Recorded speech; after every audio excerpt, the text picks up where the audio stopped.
is Laura Nino, and I'm the co-founder of CICOLAB, an organization that promotes collective intelligence through emergent design principles. So most people don't know what that is.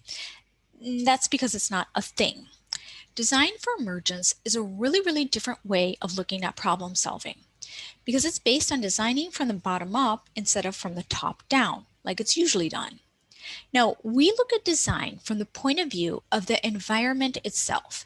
What kind of environment can we design that can match emergent problems with emergent solutions? So you're probably familiar with emergent problems because they're everywhere. So you see with the pandemic how we start with a public health problem, COVID, which quickly spreads into agriculture and our information sphere, and it kind of metastasizes as it goes. The corresponding disinformation spreads quickly across national boundaries, across Facebook, into WhatsApp, and it's basically traveled around the world before the truth has even finished tying its laces.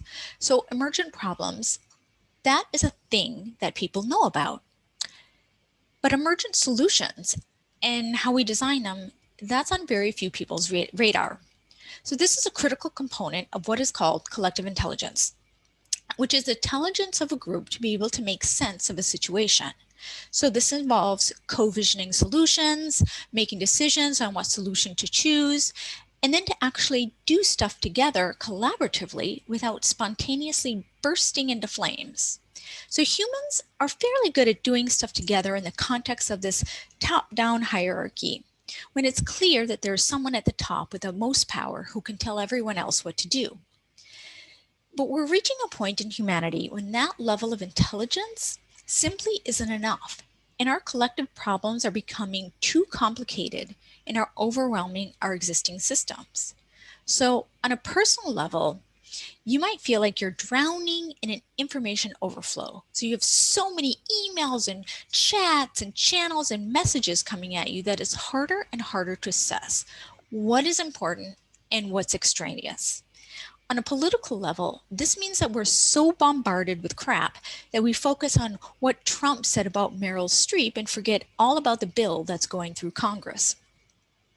So this sense-making capacity is about being able to figure out what is going on, what is critical.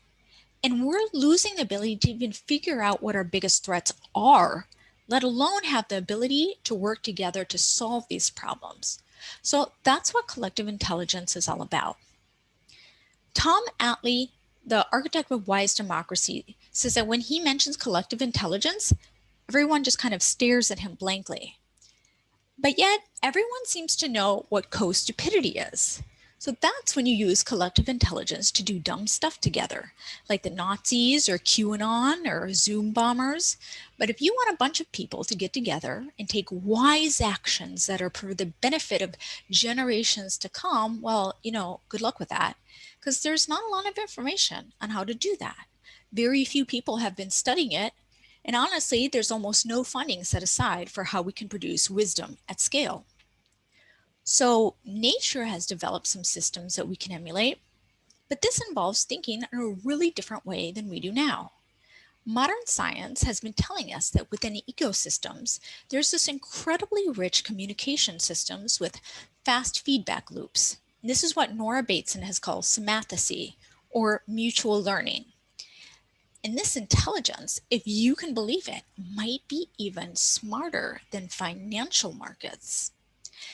But as long as the general human consciousness views nature as being this dog-eat-dog world with lions being at the top of the food chain, we're stuck in these hierarchical systems, which aren't just, oppressive and sexist and racist. They're also just stupid.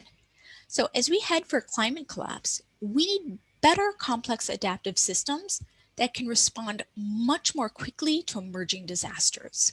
But here's the thing. You don't want to design a complex system from the top down, especially if you don't have, another generation to spare making dumb mistakes. What you want is the simplest possible design that can actually grow into some kind of functioning ecosystem. Instead of, here's our utopian vision for the world, it's more like, can we get 100 people together to function in a decentralized network that can grow smarter over time? And what are the necessary elements to create this minimum viable upward spiral? So CICOLAB has long promoted a concept of a rapid learning network in which we start out with the minimum mechanisms necessary to avoid spiraling into co-stupidity. And we've mapped these concepts into what we've called the wisdom stack. So it turns out that another guy, Doug Engelbart, had the same idea almost 60 years ago. He called it a networked improvement community, which describes a group engaged in a collective pursuit to improve a given capability. So in other words, a community that uses the crappy tools that we have, however imperfect they might be, to improve our ability to make sense of the network and get the feedback needed to improve our tool-making capacity in this virtual circle of bootstrapping. That sounds great, but it turns out that 6 decades have gone by, and despite the emergence of so many different groups who meet weekly on Zoom to discuss issues and collective intelligence, we still have yet to define the boundaries of this elusive network or even have the most basic artifacts of a said group, such as a list of members with their contact information. So why is this? Check out our next video to find out.